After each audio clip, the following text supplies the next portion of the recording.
Today we're working with Karen. She had agreed to let us do some video photography while we do some Botox. Raise your brows up for me. Look right, stay in the camera, keep up your camera. Raise your brows way up, scowl way down for me.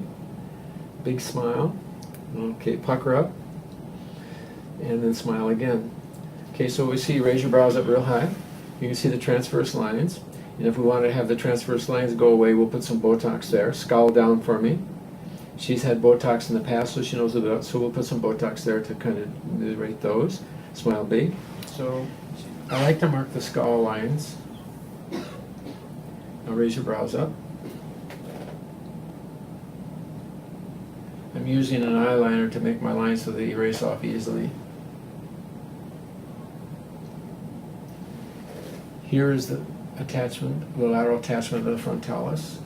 And here's the lateral attachment of the frontalis at the high arch. And that becomes important from the standpoint of utilizing Botox. Smile really, really hard. There's the extent of crow's feet that we'll probably work with. And there's the extent over there. Okay. Pucker up for me. Her main wrinkle line is there, and there, and there, and there. And now relax a little bit, smile big. Relax. Turn your lip down. So when we put the Botox here, her smile is going to go the other way a little bit. So we'll put just a little bit of Botox there and there. Okay. So in the upper lip on each side, we'll probably put somewhere around about 3 or 4 units of Botox. 3 or 4 units of Botox. About 4 units of Botox. 4 units of Botox. About 15 units of Botox here. And the rest of it will go on the forehead. So we'll be utilizing probably about 40 units of Botox in the forehead area. So scowl your forehead up for me again. Raise your brows up. So my injection points are going to be here, here, here, here, here, here, here. Raise your brows up one more time, and then up here, here, here, and here. Those would be the injection points, pretty much where I do the Botox for the forehead area. Smile big for me. Here, I'm going to put Botox and then relax. I'm going to put a spot of Botox there, a spot of Botox there, and a spot of Botox there.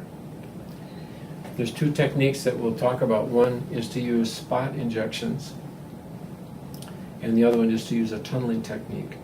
On the one side of her face, I'm going to use the spot technique. On the other side of her face, I'm going to use the tunneling technique to demonstrate that. That might mean you have a little bit of difference in the symmetry afterwards. If that's the case, I'll correct it for you. Okay. And then down here, we just do spots. We'll do a spot there, spot there, spot there, spot there, and a spot there, maybe a spot there, a spot there. So I'm going to erase these, most of these marks off as we go through with wiping with alcohol and so forth. Some of the marks will go away, and just give you an idea of where the spots are going to be where we go. And we use ice to kind of take some of the soreness away, and we use a dilution of the Botox that will probably be something like in the vicinity of 2 units per tenth of a cc of solution. Now, I use saline that's preserved, and I neutralize the saline because of its acid pH with bicarbonate, because I think that both those things, the neutralization of the pH as well as using the preserved saline, reduce the pain of the injection for the patient. When you mix, it's recommended that you don't shake the vial, but that you rotate the vial. It's said that the botulinum toxin molecule is so large that if you shake it, you can disrupt some of the molecules and lose some of the potency of the material.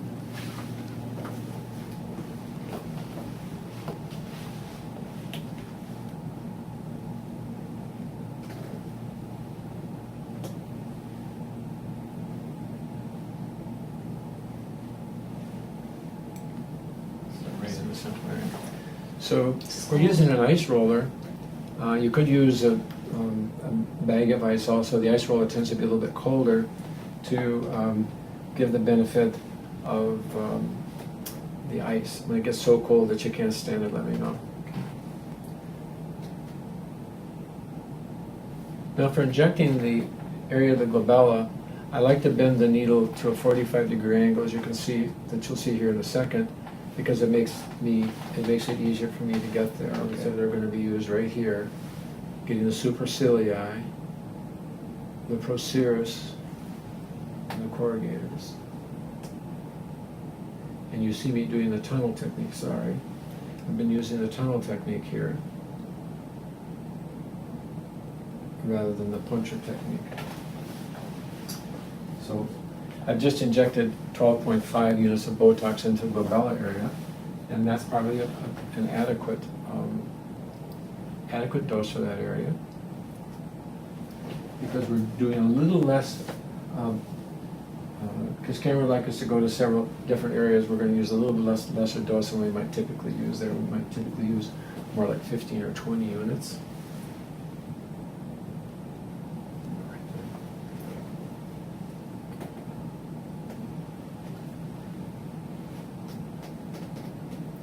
Okay, so now I'm going to use the tunnel technique over the top of the brow. I like to go about 1 centimeter to 1.5 centimeters above the brow line and just tunnel over like that. Inject as I come back out. Do the second come back here. Go out to that line and draw a little bit back there. Now that will leave this paralyzed, but leave her a little bit of activity out here laterally, so she'll get a little bit of a brow lift because it isn't paralyzed out here. She'll get some lift effect there. Then I'm going to come back up here and do a second row.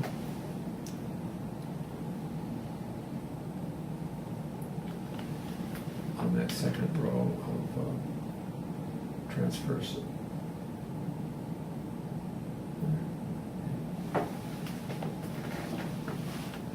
So far I've been using a 30 gauge 1-inch needle to do the tunneling technique.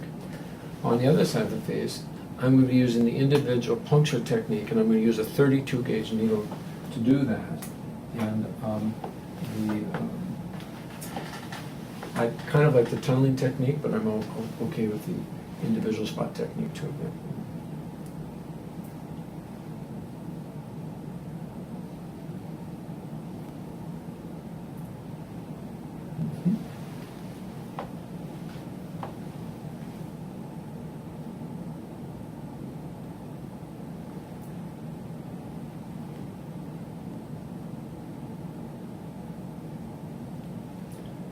And I'm putting 0.2 cc at each spot.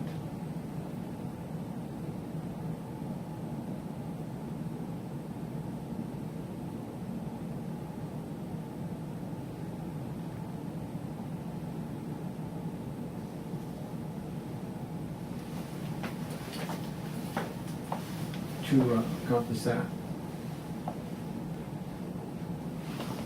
How are we doing? Good. Okay. What about the spot versus the tunnel? Which was easier for you? Left side or right side? Spot tech was easier for you than the tunnel technique. There you go. So between the forehead and the eyes, I like to change needles because sometimes, particularly if you hit any of the outer table of the skeletal components, it will blunt the needle. And if you change needles, make sure you have a nice sharp needle for the eyelids, you're less likely to have a painful injection and less likely to have bruising. We're icing again, and I'm going to use the tunnel technique on this side again.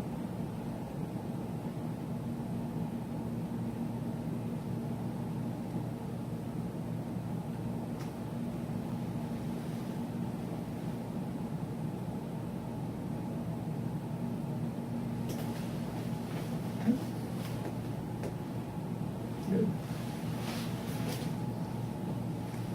Spot.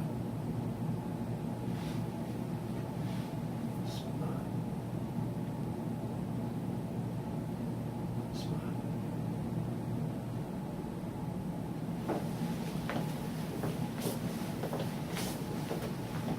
How'd that go? This is about done. About to hurry. Karen, welcome back. What are we, about 10 days post-Botox? Yep. How did it go? Any bruising? No bruising. Okay. And when did you notice that the effect of the Botox started kicking in? 4 days. About 4 days? Okay. And when did it kind of get maximum benefit? Like with within 6, 7. 6 to 7 days. Okay. And what have you noticed is different as far as facial movement is concerned? Forehead is different. Right. That's really the only thing I notice. Okay. Notice your brows are situated a little bit lower. You mentioned that earlier. Right. Okay. And what is that sort of has an impact on your upper eyelids, doesn't it? Has a what? Did it do anything to your upper eyelids that you've noticed was different with your brow being? Yeah, I'm used to having my eyes open more. Okay. All right. So raise your brows up for me as high as you can. Okay. And scowl for me. And give me your biggest smile that you can. Okie doke. And blow air in your cheeks like this. There you go. Now we're going to do the same thing after you turn sideways, about 90 degrees. There you go. And smile really big. And scowl for me. Raise your brows up. There you go. Just make the worst look you can. And we're going to come back this way, about halfway. Smile really, really big. Raise your eyebrows up. Give me your best smile. Okay, and then let's turn the other way, all the way to the side. A little bit more. Big smile. Okay, just as much as you can. Big scowl. Now come about halfway back. So we'll come out there, a little bit more. There you go. Now big smile. Pucker up. Big smile. And then come back right in front of the camera. Big smile. Pucker up for me. Blow air in your cheeks. Raise your brows. Big smile.